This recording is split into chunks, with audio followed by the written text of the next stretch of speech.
তুই কি মনে করেছিস হ্যাঁ তোর জন্য মরে যাব আমি? বেশি খুশি হোস না।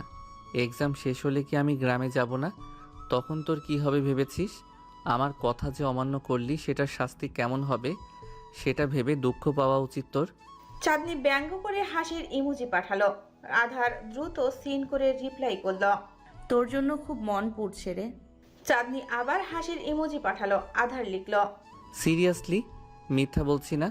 খালি খালি লাগছে অনেক। অ্যাপার্টমেন্টেও যেতে ইচ্ছে করছে না। কেন তুই চলে গেলি? চলেই যদি যাবি আসলি কেন? মায়া লাগিয়ে দিয়ে চলে যাচ্ছিস। বেইমানের ঘরের বেইমান। আল্লাহ মাফ করবে না।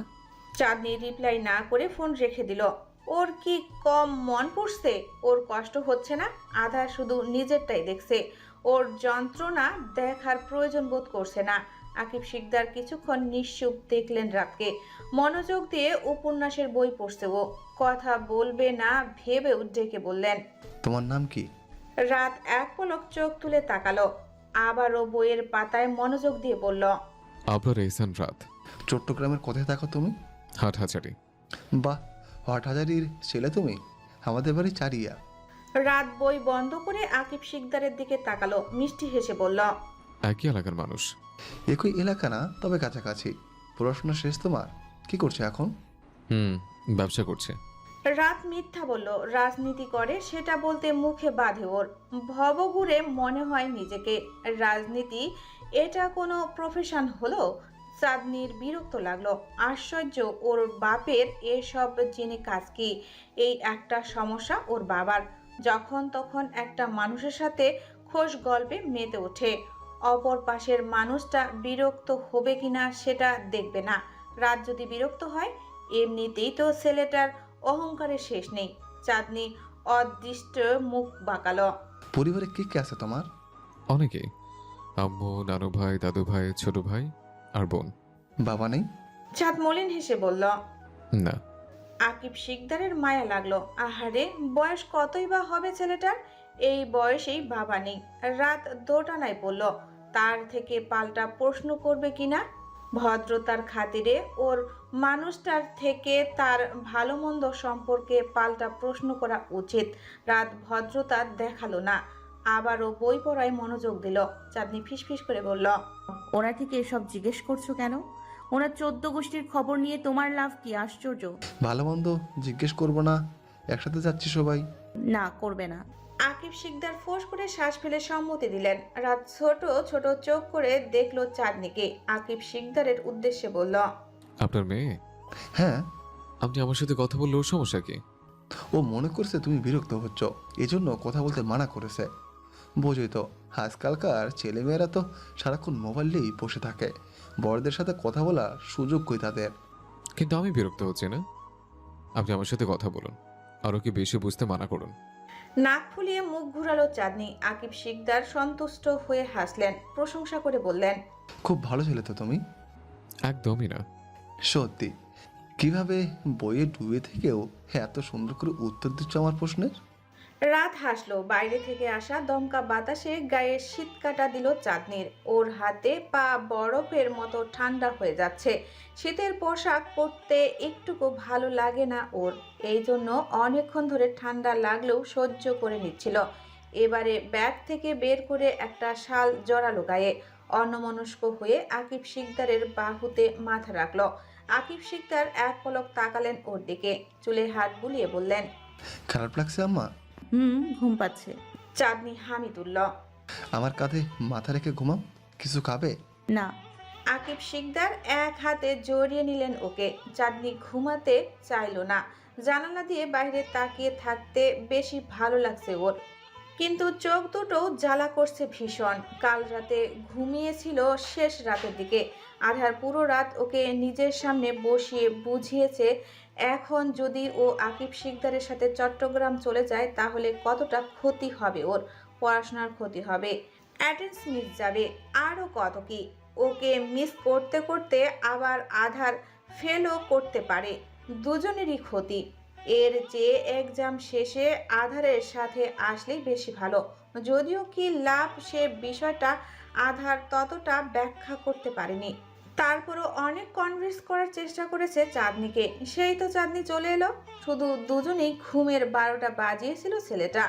শেষ রাতের দিকে ঘুমিয়েছিল ও। চোখের পাতা বন্ধ করে ঘুমানোর চেষ্টা করলো চাঁদনি। আচ্ছা, ছেলেটা ওকে সত্যি মিস করছে তো? ওর কথা মনে পড়ছে আধারের? খালি খালি লাগছে সত্যি? অনুশোচনা হচ্ছে? না, সবই মিথ্যা। আধারের পুরোটাই নাটক। ভাবতে ভাবতে ঘুমিয়ে পড়ল চাঁদনি। আধার অ্যাপার্টমেন্টে ফিরল রাত 10টায়। ওর একটু ফ্ল্যাটে আসতে ইগনোর করছিল। এখানে চাঁদনি নেই।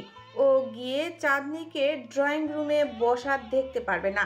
টিভির রিমোট নিয়ে কাড়াকাড়ি করতে হবে না। চাঁদনির সাথে খুব বেশি কথা হতো ওর, এমন না মেয়েটা কথাই বলতো না ওর সাথে। তবে যখন কথা হতো তখন কথাদের আর ইতি ঘটতো না। তবুও চাঁদনির চোখের সামনে তো থাকতো। 24/7 ঘন্টা সোফার উপর ব্যালকনিতে বসে থাকতো মেয়েটা। আধার কতবার যে উকি দিয়ে ওকে দেখতো। ওর ভালো লাগতো যে বাড়িতে একটা মানুষ আছে। ওকে দেখেই শান্তি লাগতো। মনে হতো ও একা না। কিন্তু এখন এখন তো ও একা হয়ে গেল। আবারও আগের মতো নিজের বলতে ঢাকা শহরে কেউ রইল না ওর। বুকের মধ্যে কিসের যেন হাহাকার, শূন্যতা। আধার ড্রয়িং রুমের লাইট জ্বালালো। খালি সোফার উপরে বসে কোলের উপর কুশন নিল। আবার উঠে সিঁড়ি বেয়ে গেল চাঁদনির রুমে। এতক্ষণ কষ্ট লাগছিল, এখন রাগ হচ্ছে। বেয়াদব একটা। কতবার ও চাঁদনিকে থেকে যেতে বলল। কিভাবে রিকোয়েস্ট করলো, হাত ধরে পর্যন্ত বলেছে। মেয়েটা থাকলো না, পাথর একটা। ও হলে জীবনও যেতে পারতো না। কত শেষরানি করলো ও চাঁদনির সাথে এ যাবত। শুধু কথা শুনিয়েছে, এটা মনে রেখেছিল। অথচ ও কতবার নিজের কাছে ওকে আগলে রাখতে চেয়েছে, সেটা দেখলো না মেয়েটা। আধার নিজেকে শেষরা উপাধি দিল। চাঁদনির আলমারি খুলে দেখলো বেশিরভাগ ড্রেস চাঁদনি নিয়ে গেছে। শুধু কয়েকটা সাদা ড্রেস রেখে গেছে। এগুলো আকিব শিকদার এনেছিল চাঁদনির জন্য। আধার একটা ড্রেস হাতে নিল। কান্না পেল ওর, কিন্তু কাঁদলো না। ও কোনো দিন কাঁদেনি কারো জন্য। ছোটবেলা থেকে যা চেয়েছে তাই পেয়েছে। হয়তো ওর বাবা অনেক ডিসিশন চাপিয়ে দিয়েছে ওর উপর, তবু মুখ ফুটে কিছু বলার আগেই পেয়ে যেত। কাদার সুযোগ আসেনি কোনো দিন ওর জীবনে, কিন্তু এ পর্যায়ে ওর খুব কষ্ট হলো। একবার চাঁদনিকে সাদা ড্রেসে নিয়ে কি কথা না শুনিয়েছিল শুধু শুধু। এরপর থেকে মেয়েটা আর কখনো সাদা ড্রেস পরেনি। অথচ সাদা ড্রেস পরলে ওকে সত্যি অনেক সুন্দর লাগতো। কত পছন্দ ছিল চাঁদনির। উফ, কেন এমন করলো ও? কেন? কিসের এত ক্ষোভ ছিল ওর? ছোট মেয়েটার প্রতি কার এত রাগ ঝেড়েছে ও? আধা ড্রেসটা রেখে দিল আগের জায়গায়। এলোমেলো পায়ে এসে খাটের সাথে হেলান দিয়ে মেঝেতে বসলো। কথা থেকে চ্যাম্প দৌড়ে আসলো ওর কাছে। আধার জোরে ধরলো ওকে, ঢোক গিলে বলল, ইউ মিস হার চ্যাম্প? তোরও ওর কথা মনে পড়ছে? চ্যাম্প উত্তর দিল না। অবুঝ প্রাণীটা কি বা উত্তর দিবে? চাঁদনি তোকে বের করে দিতে বলেছিল, আমি ওকে বেরিয়ে যেতে বলেছিলাম, কথার কথা বলেছিলাম। মেয়েটা সিরিয়াসলি নিয়ে নিল, চলে গেল আমাকে ছেড়ে। ও আমাকে কোনো দিন ভালোই বাসেনি, বুঝেছিস? এমনি শুধু মুখে মুখে বলতো। ছোটবেলায় সব সময় ওর পক্ষ নিতাম তো, তাই বোধহয় আলাদা একটা টান ছিল। নয়তো ভালোবাসার মানুষকে ছাড়া যায় না। আমাকে দেখ, আমি তো পারলাম না ওকে ছাড়তে। আচ্ছা, আমি কি ওকে ভালোবাসি? বাসি বোধ হয়, এই জন্যই তো এমন লাগছে। তোর মতো আমার সাথে কেউ থাকেনি। চাঁদনিও চলে গেল। চ্যাম্প ওর গা ঘেঁষে বসে থাকলো। ড্রেসিং টেবিলের ড্রয়ার খুলে কিছু লাল রঙের কাচের চুড়ি বের করলো আধার। এগুলো চাঁদনির বন্ধুরা দিয়েছিল ওকে। চাঁদনি সেন্সলেস হওয়ার পর হাত থেকে খুলে ড্রয়ারে রেখেছিল। শাড়ি জ্বালিয়ে দিলেও চুড়িগুলো কেন যেন ভাঙতে ইচ্ছা করেনি। চাঁদনি হয়তো কখনো খেয়াল করেনি। খেয়াল করলে এভাবে ফেলে যেত না। ওর বন্ধুদের দেওয়া অমূল্য রতন নিয়ে যেত। বন্ধু বলতে পাগল ছিল যে, শুধু পাগলামোটা ওর জন্যই আসলো না কোনোদিন।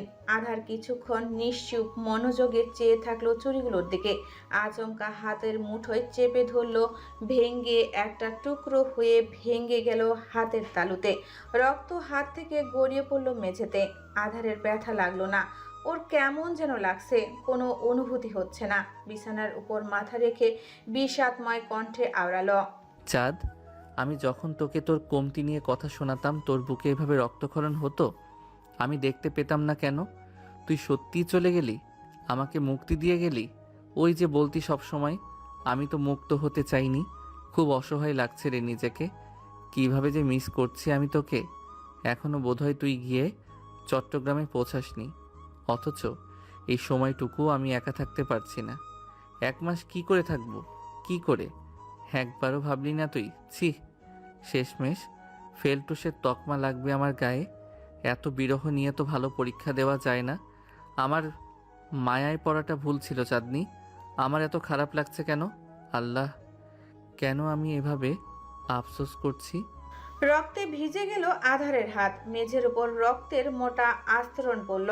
আধার একটা একটা চুড়ি ভাঙ্গার টুকরা বের করলো তালু থেকে। এই যে চাঁদনিটা চলে গেল, সে ব্যথার সামনে এই ব্যথাটুকু কিছুই না।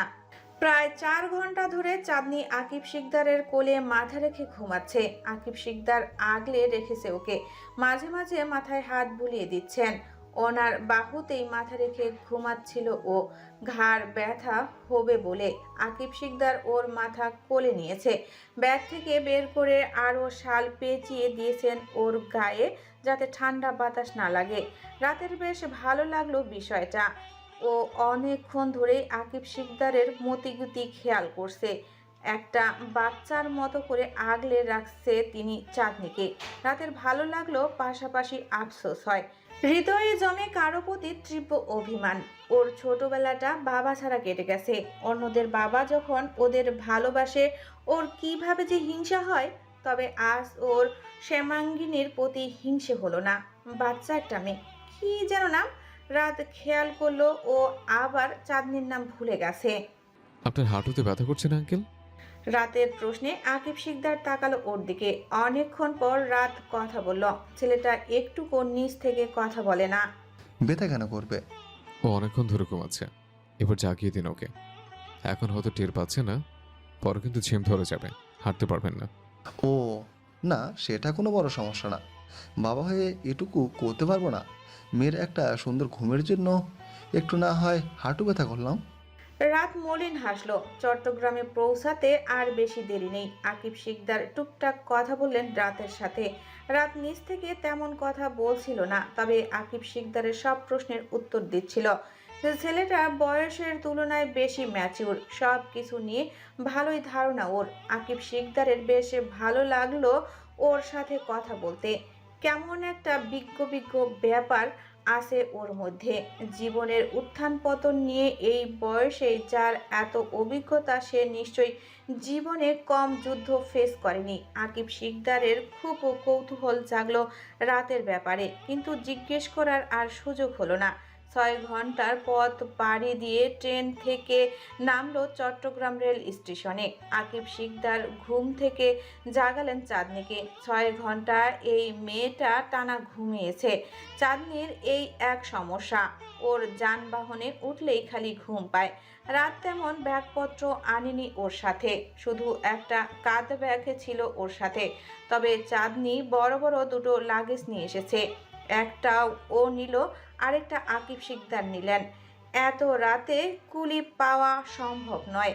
রাত আকিব শিকদারের থেকে ব্যাগটা নিয়ে নিয়ে বলল, আমি নিচ্ছি, আসুন। আকিব শিকদার খুব খুশি হলেন। ট্রেনের বাইরে এসে কৃতজ্ঞতা স্বীকার করে বললেন, ধন্যবাদ তোমাকে বাবা। ধন্যবাদ দেওয়ার প্রয়োজন নেই আঙ্কেল, আমার বাবা থাকলে আমি তাকে কিছু নিতেই দিতাম না। চাঁদনি রাতকে দেখে অবাক হয়ে যাচ্ছিল। এই অ্যারোগেন্ট ছেলেটা এতটা নরম ব্যবহার করছে কি করে ওর বাবার সাথে? এর তো অহংকারের মাটিতে পা পড়ে না। সেখানে ওর বাবার সাথে কতটা আন্তরিক দেখাচ্ছে। রাতের গাড়ি চলে এসেছে। ও গাড়িতে ওঠার আগে আকিব শিকদারকে বললেন, চলে যাচ্ছে আঙ্কেল, গাড়ি এসছে আপনাদের? চলে আসবে, একটু অপেক্ষা, তুমি যাও, আবার দেখা হবে ইনশাল্লাহ। দেখা হবে। হতেই হবে, অনেক আলোচনা বাকি থেকে গেছে, আবার হবে কোনো একদিন। রাত বিদায় নিয়ে চলে গেল। আকিব শিকদার চাঁদনির দিকে তাকিয়ে বললেন, ছেলেটা খুব ভালো তাই না আম্মা? চাঁদনি ভ্রু কুঁচকে তাকিয়ে বলল, ভালো হলেই কি, আমার তো অহংকারী মনে হলো। হ্যাঁ, একদমই না। কি অমায়িক ছেলেটা। তোমার তো সবকিছুতেই বেশি বেশি প্রশংসা। রোদেলা এহসান ফুলের বাগানে হাঁটছিল। রাত বাজে 1টা। ওনাদের বাড়িতে রাতের খাবারটা সব সময় দেরি করেই খাওয়া হয়, তবে আজ তার খাওয়া হয়নি। সন্ধ্যা থেকে অপেক্ষায় মশগুল তিনি, কখন আবরার আসবে। ওনার মনে হলো এবারেও বোধহয় তিনি ধোঁকা খেয়েছেন। প্রতিবারই আবরার তাকে মিথ্যা আশ্বাস দেয় সে আসবে। উনি পুরো দিন অপেক্ষায় থাকেন, কিন্তু আবরার আসে না। এবারও বোধহয় ধোঁকাটা খেলেও সে। ওনার পিছু পিছু দুজন সার্ভেন্ট হাঁটছেন। ওরা দুজন সব সময় ওনার পিছু পিছু হাঁটে, কি লাগবে না লাগবে খবর নেয়। ওদের পুরো দিনের দায়িত্ব রোদেলা এহসানের সেবা করা, সুবিধা অসুবিধা দেখা, সারাক্ষণ ওনার পায়ে পায়ে ঘোরা। এ বাড়িতে উনি রানীর মতো থাকেন আর পুরো দিন ওনার রাজপুত্রের জন্য অপেক্ষা করেন। কিন্তু সে রাজপুত্র আর হাসে না। জীবনে তার একমাত্র দুঃখ একটাই, অনেকগুলো জোনাকি পোকা এসে ভিড় জমিয়েছে বাগানে। রোদেলা এহসান জোনাকি পোকাগুলো ধরতে যাচ্ছেন, কিন্তু সেগুলো তার হাতে ধরা দিচ্ছে না। হাত ফসকে পালাচ্ছে। কোনোটা ওনার হাতের সাথে লেগে খিলখিল করে হেসে উঠছে। রোদেলা এহসানের মনোযোগ দিয়ে জোনাকি পোকা দেখছিলেন, তখনই কেউ পেছন থেকে ডাকলো ওনাকে। মাম্মা। পরিচিত কণ্ঠ কানে আসতে দ্রুত বেগে পিছনে ফিরলেন তিনি। রাত হাসি মুখে দাঁড়িয়ে আছে। রোদেলা এহসান কিছুক্ষণ হতবাক হয়ে দেখলেন ওকে। রাত যে সত্যি এসেছে সেটা বিশ্বাস করতে কিছুটা কষ্ট হলো। পরক্ষণেই দৌড়ে এসে জাপটে জড়িয়ে ধরলেন তিনি রাতকে। তাল সামলাতে রাত 2 পা পিছিয়ে গেল। তিনি ফুপিয়ে কেঁদে বললেন, তুমি তুমি এসেছো? তুমি সত্যি এসেছো? আমি স্বপ্ন দেখছি না তো? রাত হাসলো ওর মায়ের বাচ্চামো দেখে, বাচ্চাদের মতো করে বলল। চিমটি কেটে দেখো। রোদেলা এহসান সত্যি চিমটি কাটলেন ওর হাতে। দেখলেন রাত ভ্যানিশ হয়ে গেল না। এবারে শিওর হলেন তিনি। এতক্ষণে শঙ্কা কাটলো ওনার। তস্ত্র হাতে ওর মুখে হাত বুলিয়ে বললেন, I miss you so much. তুমি জানো আমি তোমার জন্য কত কেঁদেছি, কত। তুমি তুমি যাবে না তো আমাকে ছেড়ে? বলো বলো, যাবে না? আর কখনো যাব না। মিথ্যুক সবসময় আশ্বাস দিয়ে চলে যাও। তুমি জানো না আমি তোমাকে ছাড়া থাকতে পারি না। একটু কেয়ার করো না আমার, তুমি একটুও ভালোবাসো না। তুমি ছাড়া ভালোবাসার আর কে আছে? আমার বলতে আর কেউ তো নেই তুমি ছাড়া। রোদেলা এহসান রাতকে শক্ত করে জড়িয়ে রাখলো, যেন ছেড়ে দিলেই ওনার আবরার চলে যাবে ওনাকে ছেড়ে। এটা যে উনি কতটা ভয় পায় ছেলেটা জানে না। ওনার কিভাবে যে মন পুড়ে কান্না পায় সেটা যদি আবরার জানতো, কখনো ওনাকে ছেড়ে যেতে পারতো না। আকিব শিকদার আর চাঁদনি যখন এলো, তখনও শিকদার বাড়ির সবাই জেগেছিল। বাড়ির সবাই একটু দেরি করেই ঘুমায়। চাঁদনি আকিব শিকদারের থেকে শুনেছিল অর্পিতা ফিরে এসেছে বাড়িতে, তবে ও যে ওর স্বামী সহ বাড়িতে এসে উঠেছে সেটা চাঁদনি এসে মাত্রই দেখলো। বাড়ির সবাই কি অবলীলায় মেনে নিল ওদের। একজনের দোষের ভাগীদার আরেকজনকে বানিয়ে দিয়ে আরেকজনের জীবন জাহান্নাম বানিয়ে বাড়ির সবাই আসলেই ভালো ছিল। ওর খুব করে জিজ্ঞাসা করতে ইচ্ছা করছিল অর্ণব শিকদারকে, ওর আসলে দোষটা কোথায় ছিল, কেন ওর বাড়িতে জায়গা হলো না। ও তো শুধু ওর বাবা আর বড় বাবার কথা রেখেছিল, ওদের কথা ফেলতে পারেনি। কিন্তু যে বাড়ির সম্মানের কথা একবারও ভাবলো না, তাকে ঠিকই সবাই নিজের কাছে রাখলো। তবু নিজের দুঃখ নিজের কাছে চেপে রেখে সবার সাথে ভালোভাবেই কথা বলল চাঁদনি। কিন্তু অর্পিতার সাথে কথা বলার রুচি হচ্ছিল না ওর। অর্পিতা নিজ থেকে কথা বলতে এলো। কোনো সাক্ষাৎ ভালো মন্দ জিজ্ঞাসা করা ব্যতীত এসে প্রশ্ন ছুড়ল, তোর নাকি আধার ভাইয়ের সাথে বিয়ে হয়েছে? হ্যাঁ হয়েছে। তোমাকে না পেয়ে সবাই আমাকে বলি দিয়েছে। বলি কেন দেবে? তোরই তো লাভ হলো। আমি তো তোর সুবিধা করে দিলাম, তোর অকাতের বাইরে জামাই পাইয়ে দিলাম তোকে। নয়তো তোর মনে হয় মাইনকার চিপায় না পড়লে আধার ভাই তোকে বিয়ে করতো? নেহাতি আমি পালিয়েছিলাম। ফিরে এসেছো কেন? আমার বাড়ি ফিরে আসতে কারো পারমিশন দরকার নেই। তোর না হয় কোনো দাম নেই এই বাড়িতে, কিন্তু আমার ব্যাপার তো এমন না। হ্যাঁ তাই তো, তুমি তো সবার আদরের। জানিসই যখন প্রশ্ন করছিস কেন? আধার ভাই তোকে মেনে নিয়েছে, তোকে তো সহ্যই করতে পারতো না। তোমার জেনে লাভ, কোনো লাভ নেই, তারপরও আমার ভালো লাগছে না। বাড়ির সবাই তোকেই পেয়েছিল আদার ভাইয়ের সাথে বিয়ে দিতে, দুনিয়াতে আর মেয়ে ছিল না। বেচারা, ইস, আমার জন্য তোর মতো মেয়েকে বিয়ে করতে হলো। গিল্টি ফিল হচ্ছে। ভাই কখন আসবে জানিস? মাপ চাইতে হবে। ফোন করেছিলাম অনেকবার, রিসিভ করেনি। চাঁদনি বিরক্তকর দৃষ্টিতে তাকিয়ে বলল, ফোন কেন করেছো? আরেকজনের জামাইকে ফোন করো, লজ্জা করে না? জামাইকার তোর? কিসের এত বড়াই করেছিস? সেটাও তো আমার দান। তোমার কেন এত ফাটছে অর্পিতা আপু? বলবে আমাকে? নিজের ইচ্ছাই তো পালিয়েছিলে, কেউ তো জোর করেনি। কিসের এত আফসোস হচ্ছে তোমার? আধার ভাইকে না পাওয়ার আফসোস, তবে সেটা অতটা গাঢ় না। আসল আফসোস হচ্ছে তোর মতন রূপহীন একটা মেয়েকে তাকে পেয়েছে। যোগ্যতার চেয়ে বেশি পেয়েছিস, অথচ আমার নখের যোগ্য না হয়েও তুই আমার চেয়ে বেটার কাউকে পেয়ে গেলি। চাঁদনি আর কথা বলো না ওর সাথে, সোজা হাঁটা দিল নিজের কক্ষে। ওর কক্ষটা তালাবদ্ধ ছিল। বর্ষা বেগম এসে খুলে দিলেন। রাগে ক্ষোভে হাত পা কাঁপছে চাঁদনির। বেয়াদব একটা, নিজেই পালিয়েছে, নিজের দোষে সব হারিয়েছে, এখন নিচু করছে ওকে। কোন হে রূপবতী সে? কিসের এত অহংকার? কাল সকালে ওর জামাইয়ের থেকে একবার অবশ্যই জিজ্ঞাসা করবে সে সকাল বিকাল তার বউয়ের রূপ ধুয়ে পানি খায় কিনা। নয়তো রূপ নিয়ে এত অহংকার আসে কথা থেকে। আধারের দেওয়া আইফোনটা আনেনি চাঁদনি, বাড়িতে ওর একটা ফোন আছে। এছাড়াও আধারের দেওয়া সব কিছুই রেখে এসেছে ও। যখন মানুষটাকে রেখেই চলে এলো, তখন তার দেওয়া জিনিস এনে লাভ কি? ড্রয়ার থেকে খুঁজে নিজের ফোনটা বের করলো চাঁদনি। এ ফোনটা আকিব শিকদার ক্লাসে 10-এ থাকতে দিয়েছিল ওকে। ঢাকা চলে যাওয়ার দিন অতি কষ্টে ভুল কর্মে রেখে গিয়েছিল। তখন চিন্তায় বুঝছিল যে কি করে আকিব শিকদারকে ছাড়ায় থাকবে, অথচ এখন এসে খারাপ লাগছে। চার্জে দিয়ে নিজের ফোন অন করলো চাঁদনি। ফেসবুক আর ইনস্টাগ্রামে নিজের আইডি লগ ইন করতেই আধারের মেসেজ এলো, পৌঁছে একবার জানাস তো ফোনটাও রেখে গেছিস। চাঁদনি জানালো না, মেসেজ সিন করে ব্লক মেরে দিল। আর আধারের কথা ভাববে না ও, কখনো না। আধারের সাথে সব কিছু শেষ করে এসেছে ও। এত অপমান অবজ্ঞা আর গায়ে সয় না। বারংবার মানুষ ওর চোখে আঙ্গুল দিয়ে দেখিয়ে দেয় যোগ্যতা থেকে বেশি পেয়ে গেছে চাঁদনি। ও আসলে এতটা ডিজার্ভ করে না। যখন ডিজার্ভ করেই না, তখন আর শেষটার মতো পড়ে থেকে লাভ কি? কোনো লাভই নেই। এবার থেকে আর আধারের কথা ভাববে না একটুকু। নিজেকে ওর সাথে সম্পর্কিত সব কিছু থেকে গুটিয়ে নেবে, দূরে থাকবে। ভালো থাকুক সে, চাঁদনিও নিজের মতো ভালো থাকবে। কিন্তু ভেতরে ভেতরে চাঁদনি আধারকে কতটা মিস করছে সেটা ও টের পেল পরের দিন থেকে, যখন থেকে ও নিজের পরিবারের কাছের মানুষ সবাইকে নিজের আশেপাশে দেখতে পেল, কিন্তু ওকে উঠতে বসতে অপমান করা একটা সত্তাকে দেখতে পেল না। আধার সব সময় ওর গা ঘেঁষে থাকতো, কথা বলার চেষ্টা করত, আবার কথাও শোনাতো। অভ্যাস হয়ে গিয়েছিল বুঝি চাঁদনির এসব। নয়তো ও ভালো থাকবে বলেও কেন ভালো থাকতে পারছিল না।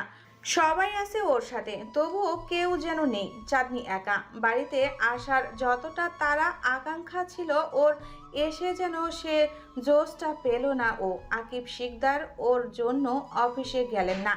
চাঁদনি সব সময় চায় সে অফিসে না গিয়ে একটু চাঁদনির সাথে থাকবে, সময় কাটাবে, গল্প করবে। মেয়ের ইচ্ছা পূর্ণ করার জন্য তিনি অফিসে গেলেন না, অথচ চাঁদনি তার সাথে কথাই বলতে পারলো না তেমন একটা। ও সবার ভিড়েও একটা মানুষকে ভুলতে পারছিল না কোনো মতেই। বাড়ির সবার সাথে হাসি খুশি কথা বলার কথা থাকলেও ও সারাক্ষণ উদাস হয়ে বসেছিল নিজের কক্ষে। কিছু একটা যেন ভাবছিল সারাক্ষণ। আকিব শিকদার খালি খেয়াল করছিলেন ওকে। ঢাকা থেকে ফোন দিয়ে কান্নাকাটি করা মেয়েটা আর ফিরে আসার পর উদাস হয়ে বসে থাকা মেয়েটার মধ্যে অনেক পার্থক্য। উনি মিল পাচ্ছেন না কোনো মতেই। চাঁদনির কাকে এত মনে পড়ছে, যার থেকে এতদিন ছুটতে চাচ্ছিল তাকে? তাহলে এত অভিযোগ আধারের বিরুদ্ধে কেন করলো ও? দুপুরের খাবারের পর ঘুমিয়েছিল চাঁদনি। সে ঘুম ভাঙলো ওর সন্ধ্যায়। কোনো মতে চোখ দুটো টেনে খুলে উঠে বসলো ও। কিছুক্ষণ থম মেরে বসে থাকলো, চারপাশে তাকিয়ে দেখলো কিছুটা আলো আধারের সংমিশ্রণ ঘরময় জুড়ে, যেমনটা সন্ধ্যার থাকে। জানালা আর ব্যালকনির দরজা খোলা, তা দিয়ে নিভু আলো প্রবেশ করছে। কটা বাজে এখন? সন্ধ্যা হয়ে গেছে। চাঁদনি বিছানায় হাত দিয়ে নিজের ফোন হাতে নিল। সন্ধ্যা 5টা বেজে 35 মিনিট। এখন শীতের সময়, 5টা পেরোতেই সন্ধ্যা হয়ে যায়। বিছানা ছেড়ে নেমে কক্ষের দরজা খুলল চাঁদনি। নিচ থেকে আওয়াজ ভেসে আসছে। ড্রয়িং রুমে মিটিং বসেছে বোঝা যাচ্ছে। চাঁদনির মনে হলো অনেকগুলো কণ্ঠের আড়ালে আধারের কণ্ঠ শুনতে পাচ্ছে ও। ঘুমের ঘোরে হয়তো, নয়তো ওর ভ্রম। আধার কোথা থেকে আসবে? ওর তো এক্সাম এখান থেকে অনেক যোজন যোজন দূরে ও। চাঁদনি চাইলেও ওর কণ্ঠ শুনতে পারবে না। উফ, কি যে জ্বালা! ভালোবাসায় এত জ্বালা কেন? এতটাই ভাবছে ও আধারের কথা যে ভ্রম হচ্ছে ওর। কল্পনায় আধারের কণ্ঠ শুনতে পাচ্ছে। That's not fair. এইটা তো অন্যায়। চাঁদনি কেন ওই শয়তান ছেলেটার কথা ভাববে? না, আর ভাবা যাবে না। চাঁদনি মুখ ধুয়ে এলো, ধীর পায়ে বারান্দা ধরে হাঁটতে লাগলো। তবে যতই ও ড্রয়িং রুমের কাছাকাছি যেতে থাকলো, ততই ওর মনে হতে থাকলো আধারের কণ্ঠটা গাঢ় হচ্ছে। এবার চাঁদনির মনে হচ্ছে এটা কল্পনা বা ভ্রম না। কিন্তু এটা কি করে সম্ভব? আধার কি করে আসতে পারে এখানে? চাঁদনি মাথা থেকে ঝেড়ে ফেললো ওর কথা। ড্রয়িং রুমের সোফার উপর ওর বড় বাবা, মেজো বাবা আর বাবা বসে আছে। আর সিঁড়ির কাছের সোফাটাতে কে? চাঁদনি উকি দিয়ে চেয়ে চেয়ে নিচে নামলো, কিন্তু অর্ধেক আসতেই চাঁদনির পা থেমে গেল। সোফার উপর কে বসে আছে? আধার ভাই? এতটা স্পষ্ট তো কল্পনা হয় না। ওর দিকে চোখ পড়তেই চেঁচিয়ে বলল, এসেছিস? বাপরে, তোর ঘুম ফাইনালি ভাঙলো। নিচে আয় জলদি। আধার ভাই? আধারের ডান হাতে সাদা ব্যান্ডেজ পেঁচানো, চুলগুলো উস্কো শুষ্কো হয়ে ছিটিয়ে আছে কপালের উপরে। শার্টের উপরের দুটো বোতাম খোলা। হাসি মুখে কথা বলছে সবার সাথে, অথচ মুখে যেন রাজ্যের ক্লান্তির ছাপ। চাঁদনি অবাক নয়ে পারছে না। আধার নিজের সৌন্দর্য নিয়ে বড়ই কনসার্নিং একজন মানুষ। এভাবে এলোমেলো হয়ে ও কখনো ভার্সিটির জন্য বেরোতো না। দুনিয়া উল্টে যাক, তবুও তার ফিটফাট হওয়া চাই। সেইখানে এই অবস্থায় ঢাকা থেকে সোজা চট্টগ্রামে চলে এসেছে। হয়েছেটা কি ছেলেটার? চাঁদনি খুঁটিয়ে খুঁটিয়ে দেখলো আধারকে। ও সোফায় না বসে সিঁড়ির পাশে দাঁড়িয়ে থাকলো। আধারের মতিগতি বোঝার চেষ্টা করছে ও, অথচ আধার একবার ওকে ডাক দেয়নি, আর একবারও ফিরেও তাকায়নি ওর দিকে। দেখছেও না ওকে। সে কথা বলায় ব্যস্ত অন্যদের সাথে। আকিব শিকদার, অপূর্ব শিকদার আর আরমান শিকদার সোফায় বসে আছেন। রাফিয়া বেগম বসে আছে আধারের পাশে। নিজের সব নাতি নাতনিদের চেয়ে তিনি আধারকে খুব বেশি ভালোবাসেন। জবা বেগম মাঝে মাঝে আসছেন সেখানে, আবার চলে যাচ্ছেন নিজ কক্ষে। বর্ষা বেগম কিচেনে টুকটাক কাজ করছেন। আধারের জন্য তার তোড়জোড়ের শেষ নেই। হুট করে কাউকে কিছু না জানিয়ে এভাবে যে ছেলেটা চলে আসবে, সেটা কারো ভাবনাতেও আসেনি। সবাই ভীষণ রকম অবাক হয়েছে। আধার এসেছে বিকেলের একটু পরপর। তখন স্বাভাবিক বাড়ির সবাই ঘুমাচ্ছিল। দরজা খুলে দিয়েছিলেন বর্ষা বেগম। আধারকে দেখে কিছুক্ষণ পাথর হয়ে দাঁড়িয়েছিলেন তিনি। তারপর আধ ঘন্টা জড়িয়ে ধরে রেখেছিলেন। অপূর্ব শিকদার অনেকক্ষণ ধরে জিজ্ঞেস করছে আধার এভাবে হুট করে চলে এসেছে কি করে। আসলে তো খবর দিয়ে আসে। ও তো বলেছিল ওর এক্সাম না দিয়ে চলে এসেছে। আধার কোনো উত্তর দিতে পারেনি। বারংবার বলেছে ভালো লাগছিল না, তাই চলে এসেছে। বাড়ির সবাইকে মনে পড়ছিল, কিন্তু অপূর্ব শিকদার বিশ্বাস করতে পারছেন না। আধারের জিন্দিগিতে বাড়ির কারো কথা মনে পড়ে না। ও আসলে পাথর মনের একটা মানুষ। পরিবার পরিজনের জন্য হৃদয়ের ভালোবাসা ওর খুব কম। ও বছরে 6 মাসেও বাড়ি কারো কথা মনে পড়ে না, কারো খোঁজ নেয় না। বর্ষা বেগম আসতে বলতে বলতে গলায়ের পানি শুকিয়ে ফেলেছেন। তবুও আধারের পায়ের ধুলো এ বাড়িতে পড়ে না। সেখানে এবারে ছেলেটা বাড়ির মানুষকে এত মিস করছিল যে পরীক্ষা ফেলে দেখতে চলে এসেছে সবাইকে। আকিব শিকদার উদ্গ্রীব স্বরে বলে, আধার, তোমার না এক্সাম ছিল বাবা? সেজন্যই তো আমাদের সাথে আসোনি। 1 বছর ড্রপ দিব ভাবছি। কেন? প্রিপারেশন ভালো না। এক্সাম দিলেও অতটা সুবিধার হতো না। কিন্তু মনে মনে বলল, তোমার বেয়াদব মেয়েটার জন্য চলে আসতে হয়েছে। 1 মাস অনেক লম্বা একটা সময়। এত সময় আমার পক্ষে একা কাটানো সম্ভব না। এখানে কি করবে না করবে সেই নিয়ে তো একটা চিন্তা থেকেই যায়।